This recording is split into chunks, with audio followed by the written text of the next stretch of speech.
Over the last 5 years or so, a period marked by uncertainty and change, economic forecasting has been a humbling endeavor.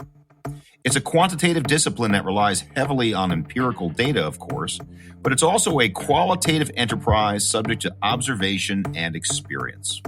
On this episode, we welcome two masters of this ever-evolving art and science.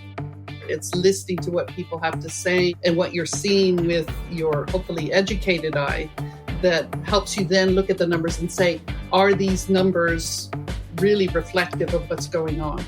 That's Belinda Román, an associate professor of economics at St. Mary's University in San Antonio, Texas, where she also has a consulting firm that provides regional, national, and global impact analysis and forecasting. The Wall Street Journal named Belinda its most accurate economic forecaster of the past year, hailing her as, and I quote, the college professor who got a weird year for the economy right. Before we really dive into the models, you need to understand what type of data is available and what are the definitions of the data that you have available. That's Dennis Schoenmaker, CBRE's global co-head of forecasting and analytics based in London. Dennis is a leader of CBRE's Econometric Advisors, the company's forecasting and analytics platform whose work translates macroeconomic trends into client-facing insights. Coming up, the X's and O's of economic forecasting, insights into the tools of the trade, the data sets, the unique perspectives, and what it all means for commercial real estate today. I'm Spencer Levy, and that's right now on The Weekly Take.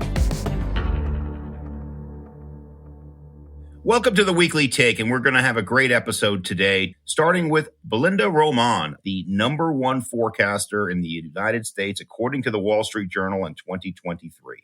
Belinda, thank you for joining the show. Thank you. Thank you for having me. And then we have our friend and colleague, Dennis Schoenmaker. Dennis, thanks for joining the show. Pleasure to be here, Spencer. Thank you, Dennis. Let's start very big picture, starting with you, Belinda. First of all, congratulations on your award from the Wall Street Journal, being the number one forecaster in the United States. And I'm sure your phone is ringing off the hook, including from us.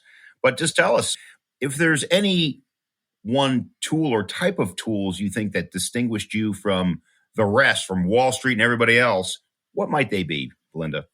I actually think it all comes down to the qualitative work, because the quantitative work, I think you can get done relatively easily now. There's add-ins, there's platforms, there's all kinds of things that you can use in your spreadsheets or your R code or whatever you're using to do the technical work. But when it comes down to looking at the numbers and comparing it to reality, it's the qualitative part. It's listening to what people have to say and what you're seeing with your hopefully educated eye that helps you then look at the numbers and say, are these numbers really reflective of what's going on, of what I'm seeing and reading and hearing?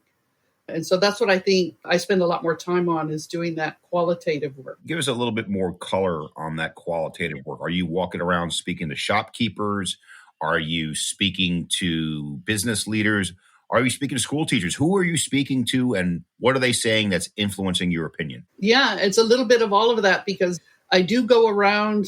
I spent the weekend driving around looking to see how many foreclosures, seeing what signs are up, seeing what shops are opening, the names of the shops, talking with people. How are you doing? What's the footfall like? I do a lot of that, and I look for the same material in other parts of the U.S. as I'm reading, just to get a sense of what's happening on the ground as well, so that I can then look at my forecasts and say, are my numbers reflecting what I'm hearing in general from the people that are actually doing the economy rather than just reading about it? Dennis, tell us about the tools that you use, that you rely upon when you're trying to do your best econometric forecast.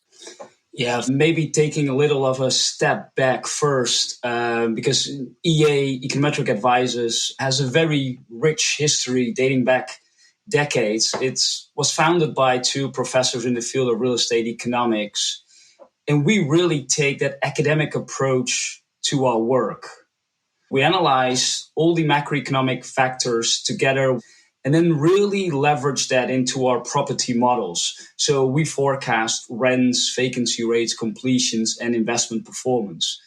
These forecasts are conducted at various levels of geography, from submarket to national levels. All in all, in the US, we forecast nearly 4,000 submarket sector combinations, while globally we cover close to 700 markets. And to enhance our short-term models, we use local knowledge to add fact to our models. And this has really been a game changer for us. For example, what we see in that local knowledge is that broker that, for example, knows that a building that's coming on the market is fully let. And this type of information really enriches our models. Well, two things there. First of all, you did mention the founding of your group by two professors. I will name them, Ray Torto and Bill Wheaton. And I will also say with some regret and just maybe a little bit of love, Ray was one of my mentors in this business, and he just passed away. And so I think Ray would be very proud that we're having this discussion because he was one of the intellectual founders and just a terrific guy. Now we're going to get to the hard part. The last 3 years have been the most difficult forecasting years, maybe in the history of econometric forecasting. And I think the reason we all know is COVID, and we can use an analogy. I sometimes say it was like a meteor hitting the earth, or you could imagine the globe being a big ball of jello and somebody poked it. But that made forecasting difficult. What's your point of view, Dennis? I completely agree with you on that, Spencer. It's been extremely difficult given all the uncertainty we've seen over the last 36 months, and especially after COVID, where we saw such a sharp shock to the GDP, which of course is one of the variables that our models rely heavily on. And when there are shocks that are unexplained in your long-term models, that definitely gives you a difficulty doing out of sample forecasts. But what we have done over the last 36 months is really constantly looking at our different economic scenarios. And we don't only do that in the US, we recently also are applying those in Europe as well. But we really do that to gain a deeper understanding of how real estate markets will be impacted under different economic conditions. And these scenarios have proven to be invaluable in our discussions with clients as the markets change quite quickly. If we recall last year, October, when the 10-year hit 5%, end of the year, it was closer to 4%. These dramatic shifts are just very difficult to forecast. And the different scenarios have helped us navigate that landscape with our clients. So, Belinda, do you use the same scenario type approach, your base case, your worst case, your better case? I do. What I do is I have different historical series that I go through, and I say, well, let's go back to just before 2008 in the financial crisis, or go back to 2000 and kind of set it up that way. So I'm watching how different types of crises impact the economy, so that as I get closer to COVID and I look at it and think about, well, what actually happened here? The financial crisis was a different impact than the COVID crisis because that was a mandated closure. And then we reopened, as you know, there were a lot of states that pushed back about it, and we came back very quickly. And so it was that bounce that I was interested in, as opposed to some of these longer term recessionary events. So I do several different models that way to see what I can discern from the particular exogenous shock, the outside factor that's causing these issues.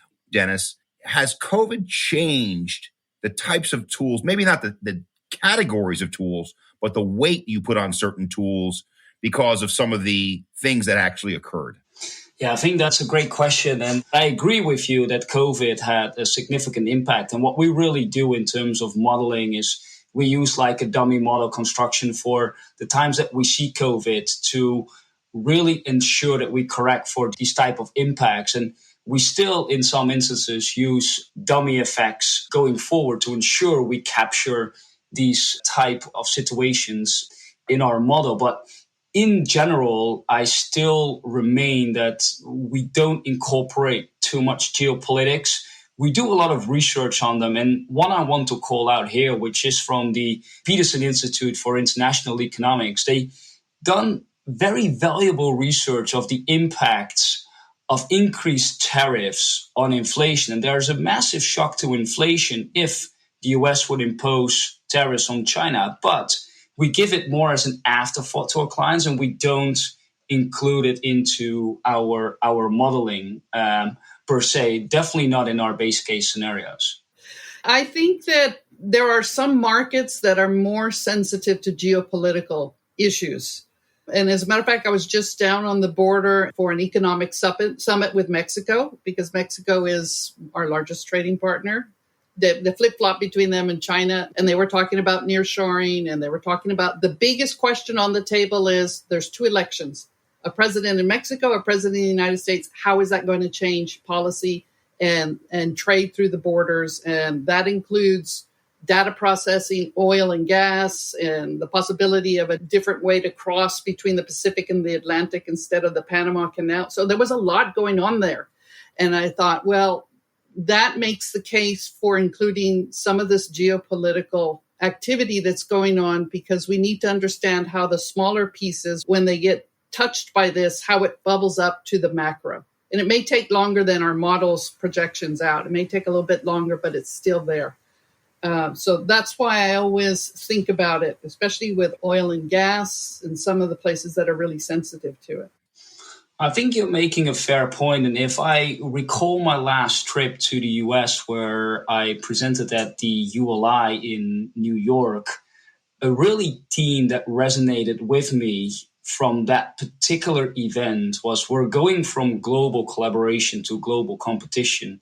And this will definitely have a lot of repercussions for how supply chains over the world will respond to this. And nearshoring, onshoring is one of the large topics that we have spent a huge amount of time. Our industrial economist, Nicholas Rita, has spent a lot of time trying to quantify what the potential impact of this is, for example, on the industrial sector. So I definitely feel that that is going to play a role. And again, I think when we're looking at all the geopolitics that are happening right now, 2024 is also the year of a huge amount of elections across the globe as well that we need to take into account for what might happen. And I think we should expect the unexpected in a lot of cases as well. Mm-hmm. So, Belinda, let's bring it a little bit more local for just a moment. How do you see labor as being perhaps the greatest input into your thinking, or not? Labor is the baseline for the regional and local economic. When you do the equivalent of GDP for the macro, you're looking at regional gross domestic product, RG. And so you use labor, and you use labor in their wages and their salaries and the growth over time and how that's growing and how each industrial sector is changing. So it makes entirely 100% sense to me that we would be focusing on what's going on in the labor markets and how are those labor markets related with each other, in particular across borders. Because changes in China are going to affect changes in Mexico, are going to affect changes in the United States. So watching that chain of sequences, I think, is very important. And the other side of labor, of course, is the derived demand. So it's businesses needing to produce for the consumer. So those relationships are extremely important.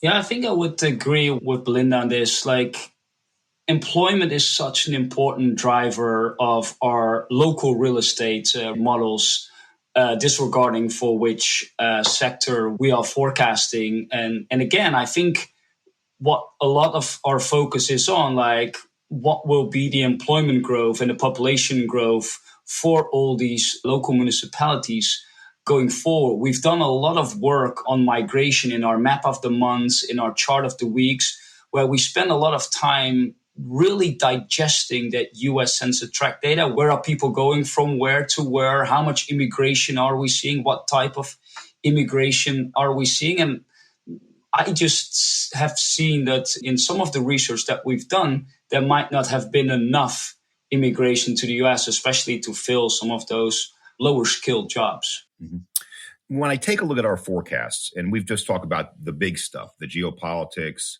the immigration, cross-border, labor, we still got it wrong last year. And when I say we, this is the royal we, this is everybody except Belinda, who's on the show for a reason, because she didn't get it wrong.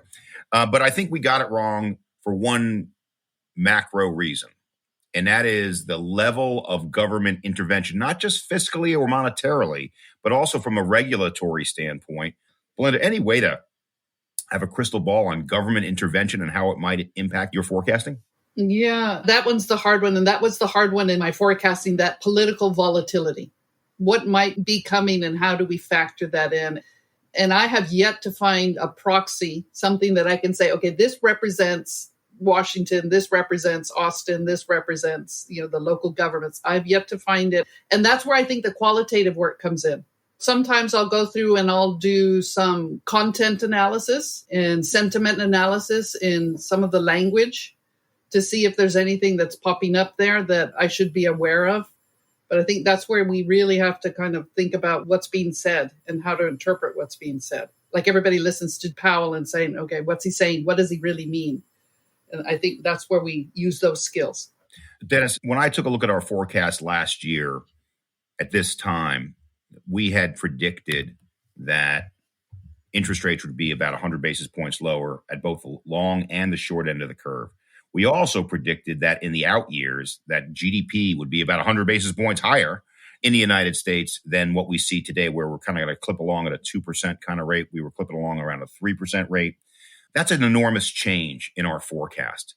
What changed to change that much in our outlook for the next several years? Well, I think if you look back at our forecast, Spencer, and this is also the time to be humble as a forecaster, we called for a recession that should have already been going on the way as we speak right now. On the basis of that, we really expected interest rates to come down and hence in the later phase of our forecast period to see higher GDP growth. However, I think what we have underestimated is what you just mentioned, that fiscal stimulus to the US economy. If we look from a macro level really to the globe, the US has not really responded as a textbook economy to higher interest rates, whilst Europe has done that. In Europe, we've seen higher interest rate, lower GDP growth, and inflation is coming down quite quickly. In the US, we haven't seen it, and that's all to do with stimulus. A recent IMF study highlighted that most of GDP growth in 2023 was due to fiscal stimulus in the US. And I think recently there was a study done that highlighted that fiscal stimulus post-COVID was higher than what we've seen after the GFC. And this is just to put in context how of a unique playing field that we are to make our forecast at the moment. That's one of the reasons why we have changed quite a bit. And we're now in the camp of higher for longer interest rates. And whilst we were anticipating more cuts, I think currently we're looking at 2 cuts throughout this year, which is a major departure from the views we had 6 to 9 months ago. I think Dennis is pointing at something, the stimulus is ongoing, isn't it? Because we had the COVID, then they roll that back, but then they start another one like the inflation or the CHIPS Act or some other acts where they're constantly throwing significant amounts of fiscal stimulus at different elements of the economy while the Fed is trying to pull everything back. Fiscal and monetary policy are not in sync with each other. They're one's trying to offset the other. And I think that's part of the problem we're having with the economy, where we're not getting that slowdown that we want because there's always another series of we need more spending here, here, and here to prop things up or to continue a political agenda. So I think that's an excellent point. When you combine the IRA, the Inflation Reduction Act with the CHIPS Act and some of the other things, I think the estimate is close to $2 trillion of stimulus. Is that about right, Belinda? That sounds about right. And it's a significant amount of money that has to go filter through the system, and we're still seeing it. There are a number of employment, to come back, Spencer, to your point, there's a number of employment programs that are still getting 200, 300 million for the local economies to reemploy, retrain, do all sorts of things. So that turn in the labor markets makes more sense when you start to put these other pieces in there that maybe you don't capture in your numerical models. So let's turn to real estate for a moment, Dennis. When you look at these 700 markets around the world, how similar or different, when you look at a market in the United States, are they from markets overseas? How do you forecast them the same or differently? First of all, before we really dive into the models, you need to understand what type of data is available and what are the definitions of the data that you have available. In the US, I think we're quite spoiled in terms that we have very good data availability, data on the building level that we at CBRE Econometric Advisors leverage to build our historical time series. In Europe and Asia Pacific, we have that phenomena of that we have prime rents and prime yields. And those definitions are already different in the way that it's not the average market, but the top 5% roughly of the market. Secondly, it's not built up from the building level, which again highlights a humongous opportunity for CBRE as the largest real estate company in the world to be the first one developing that. So that's really driving the differences between how you can forecast. In Europe, our forecasts are, I think, a little bit more difficult in a way that the data is not as easy to work with. We have some long-term forecasts, but most of those time series are since the GFC. Only for the real large gateway cities we have those long time series available. One of those other interesting parts is that I think locally what we see is that supply and demand are really important in our models. When I, for example, look at the office market, and I think the office market is a very important market to look at, we see in the headlines in the US that it's all really bad. However, when we look at our data and we, for example, look at the top 5% as we do in Europe, you see quite similar trends across the city. But with that, I think that across the world, like European cities are a little bit more restricted in terms of development. The supply side is a little bit more reactive in the US. But all in all, I really think, given all the repricing that we've seen, that it's a very interesting vintage for investing in real estate at this point in time. What are some of the key characteristics you're seeing in those 700 cities that are growing the fastest?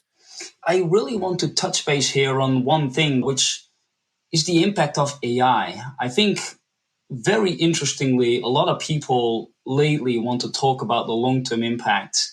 And I think it's really going to change the way we work. But let me look at what Excel did as an example to how it changed the way we work. As we know in the past, Excel, you had many bookkeepers before that. So many bookkeepers had to change basically the way they worked. So you get more like financial managers and analysts. And these type of roles were created to really work with Excel. I expect a similar trend with AI. You need to be able to interact with AI to understand what you're asking the AI for you to do. And I think that will have some implications on where in the US labor, which is attached to AI, will be. First of all, we see nearly half of AI workers are in the 6 largest tech labor markets in the US. But I think there's a great opportunity for other cities. And these are opportunities for cities that have very large research universities. 2 that I can mention because I've been there are Columbus, Ohio, and Madison, Wisconsin. And I just am personally really excited with how AI can change the way we work. So, Belinda, given what Dennis just said about AI, its potential to change the way we work, the potential to change where people are going to invest and put up data centers, does that change your point of view on how you're going to model? No, and I'm going to tell you why, because I think the one piece that might be missing from that story is the decision to place something in Wisconsin or to place it in Ohio is also a political discussion, because those were incentives that were given to put your factories and your whatever we're going to do, put it here, put it there. So those are also political decisions that are being made. So we have to take into account the political economy of these industries, which speaks to that qualitative part that I've been pointing at. And then the third thing is that now that we know energy is the big problem, energy and water. So wherever there's energy in water or the possibility of using energy in water, that's where we're going to see the growth. So if you look at the resource abundance in different parts of the US or even in the world, you'll probably be able to identify where industry is going next. The problem with some of these big metropolitan areas is they're expensive, and there'll be that interest to move somewhere else because technology can be quite nimble and flexible. It's a moving target, I think, and AI is making it all the more of a moving target. So we have to be cognizant of that and able to move with it if we can. Let's go back for just a moment to real estate. Dennis, where are you pointing our clients today and in which asset types? Over the last 10 years, we've seen such a low interest rate environment. So I personally think that the market beta is gone. So what we talk about with our clients is it's all about location and sector and building specific. So I personally think stock picking is back in this type of environment. And then it's all about your market selection and sector selection. And within the multifamily space, I personally feel that there's a lot of good solutions to find there, especially in markets where supply is relatively muted whilst demand is still pretty strong. We're also in a time where renting is much cheaper than buying a house. So real estate fundamentals in the multifamily space really still look very favorable.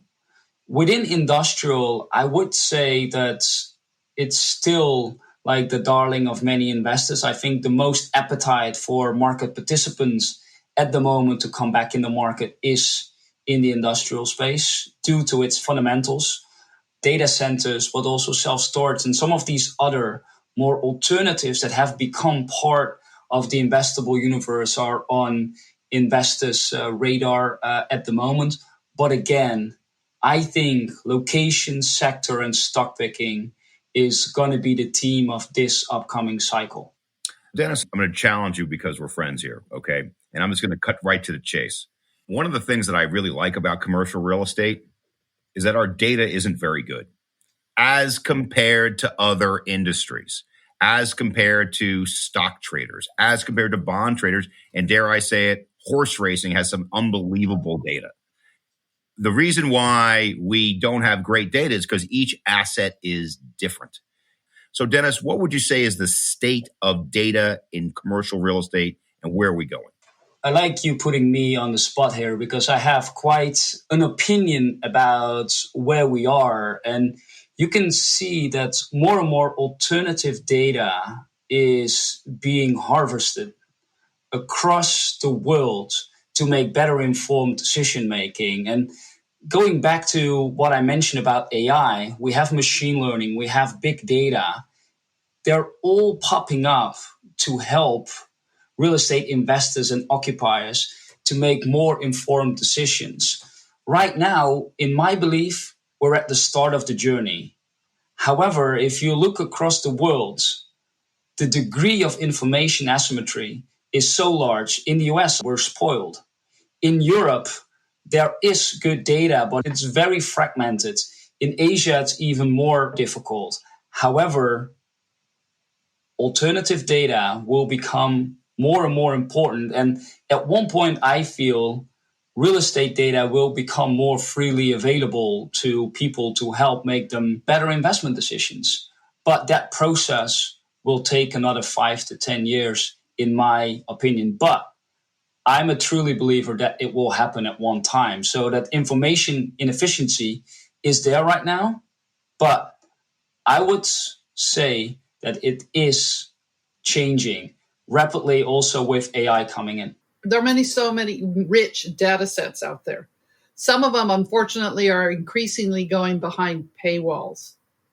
And I think that causes a little bit of a problem. But there are other ways to get to the data. And as Dennis said, there's lots of alternative data sets that we can start to mine using technology. But I have come up against this now, like the international trade data, some of it's behind a paywall now. So it's been outsourced. Governments are outsourcing what is traditionally their work. That stuff is becoming commercial rather than open access. that's going to be the issue. So we're just going to have to be very creative in how we get to it. Well, some of the data, first of all, this is a shout out to the Fed, which is always my first source for everything. The St. Louis Fed. Most people don't realize this, but the St. Louis Fed has unbelievable data that can answer many of your macro questions for free, touch of a button. But there are a lot of other things that are harder. But they're also, I'm putting aside the paywall thing, they're just changing. Exactly. I think those apps that kind of track the footfall and where you're going and point of sales and that sort of thing. I did a study for the San Antonio Stock Show and Rodeo.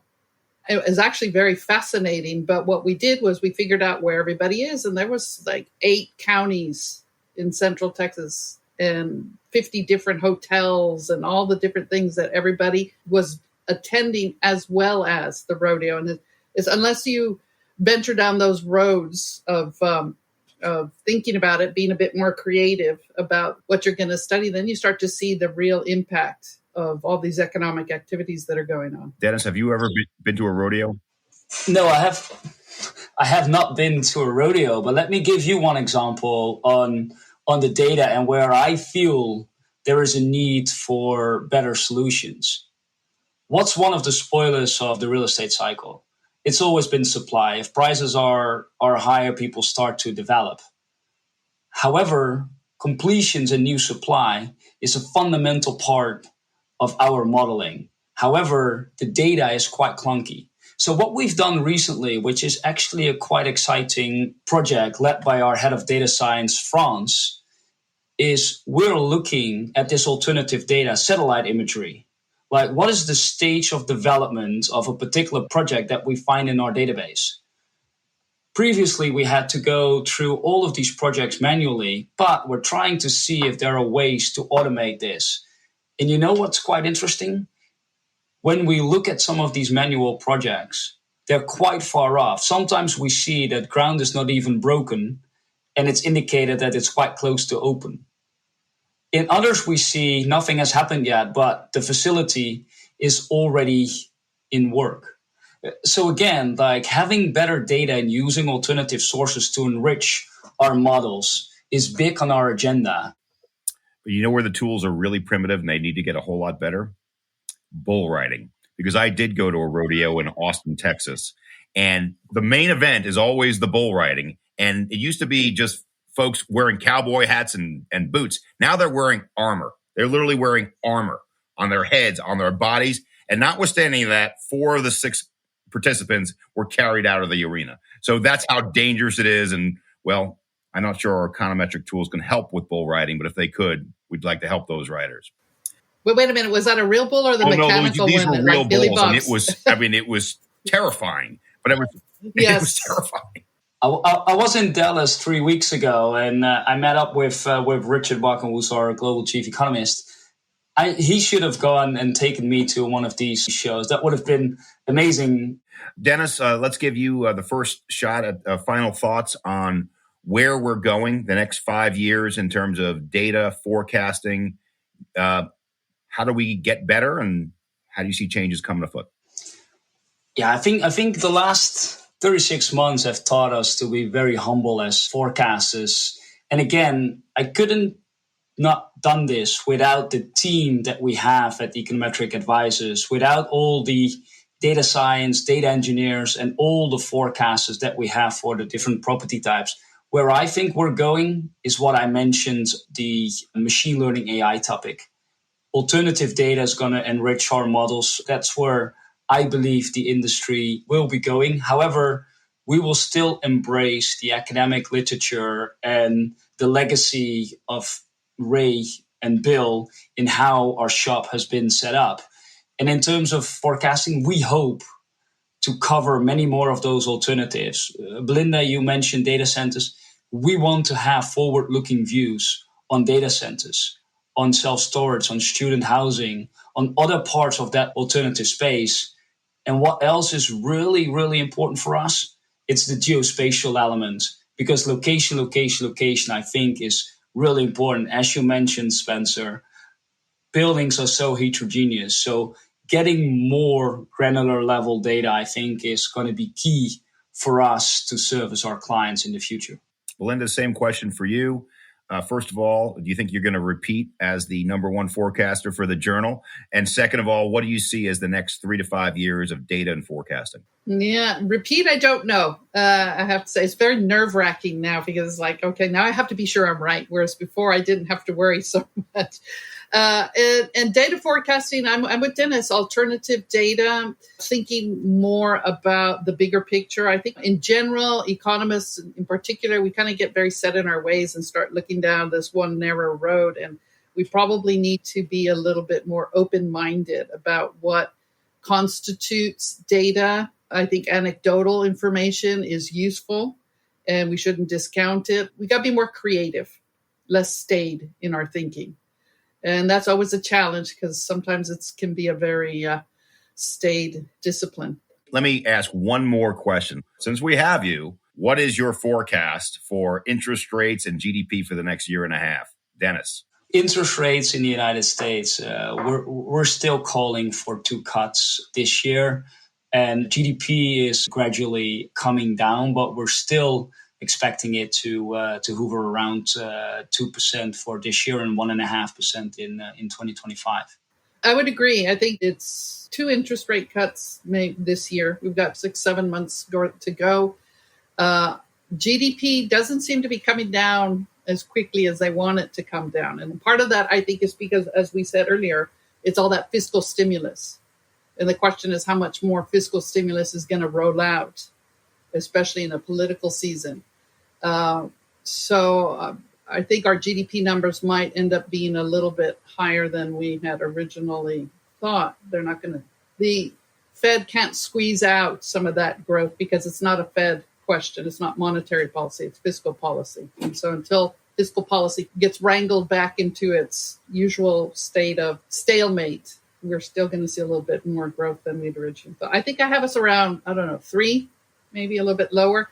The Atlanta Fed has that Economy Now. I don't know if you've seen that app, Economy Now, and I watch that regularly because it's that high frequency data, but they start off very high and they keep coming down a little bit lower and lower. So I watch that quite a lot. Great. Well, there's a little bit of difference between Dennis and Belinda, and we'll see who is right at the end of the year. But you were both right showing up on the show today and both did a terrific job. So on behalf of the Weekly Take, I first want to thank Belinda Román, Associate Professor of Economics, St. Mary's University in San Antonio. Great job, Belinda. Thanks for coming out. Thank you very much for inviting me. And then my friend and colleague, Dennis Schoenmaker, Executive Director and Principal Economist, CBRE Econometric Advisors, based in London. Thanks for coming out, Dennis.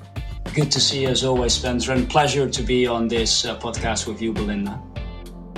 Thanks again to our guests and to you for tuning in. For more, please check out our website at cbre.com/theweeklytake. Next week, we head to San Francisco for a look at that market and how the nascent revolution of AI is making an impact on real estate. And looking further ahead, we'll also bring you a fascinating look at the future of cities, which, in fact, was the subject of a recent CBRE report. Meanwhile, we hope you'll subscribe, rate, and review us wherever you listen. And also give us a follow on LinkedIn to stay on top of more developments around our show. Thanks again for joining us. I'm Spencer Levy. Be smart, be safe, be well.